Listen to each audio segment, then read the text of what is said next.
இந்த கோயிலில் இருக்க அம்மன் மனிதர்களை வேட்டையாடி சாப்பிடுமாமா. அதனால இந்த கோயிலுக்கு நீங்க தனியாக மட்டும் போயிடாதீங்க. இந்த ஊர்ல இருக்கிற அம்மன் வந்து 12 மணிக்கு மேல தன்னோட வேலையை கையில் எடுத்துக்குமா, அதாவது காவல் பண்ற வேலையை தன்னோட கையில் எடுத்துக்குமா. அதனால இந்த டைம்ல பொழுது சாஞ்ச பிறகு அம்மன் ரொம்ப உக்கிரமா இருப்பாங்களாமா.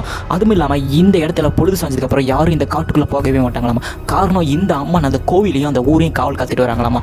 தப்பி தவிர்த்து அந்த சைடு போனா மறுகையா தான். இந்த அம்மன் காவலுக்கு வந்துட்டாங்க, அந்த இடத்துல வேட்டைகளை தொடங்கிட்டாங்கன்னு சொல்லிட்டு சில அறிகுறியை வச்சு இந்த ஊர் மக்கள் கண்டுபிடிக்கிறாங்க. ஃபர்ஸ்ட் அந்த இடத்துல நாய் அழுகிற சத்தம் கேட்குமாமா. பொதுவாக நாய் குறைக்கும் இல்லை ஒரு மாதிரி ஓடிவிடும். ஆனால் இந்த இடத்துல அம்மன் வந்த பிறகு நாய் அழுகிற சத்தம் கேட்குமாமா. இந்த கோயிலில் இருக்க அம்மன் வந்து ஆட்டோமேட்டிக்காக பொழுது சாஞ்சதுக்கப்புறம், அதாவது சூரியன் மறைஞ்சதுக்கப்புறம் முகம் மாறி ஒரு மாதிரி உக்கரமான முகத்தில் இருப்பாங்களாமா. நிறைய பேர் சொல்லியிருக்காங்க இந்த அம்மனை நாங்கள் உக்கரமாக பார்த்துருக்கோம். நைட் டைமில் நாங்கள் தெரியாமல் வீட்டு விட்டு வெளியே வந்தப்போ இந்த காட்டுக்குள்ளே போனப்போ அம்மனை பார்த்துருக்கோம். அம்மன் ரொம்ப உக்கரமாக நின்று இருந்தாங்க. சில பேர் வந்து பயந்து ஓடிட்டும் திரும்ப வந்திருக்காங்கன்னு சொல்லப்படுது. அந்த அம்மன் இவங்கள துரத்திருக்காங்கன்னு சொல்கிறாங்க. இது எந்த அளவுக்கு எனக்கு உண்மைன்னு தெரியல.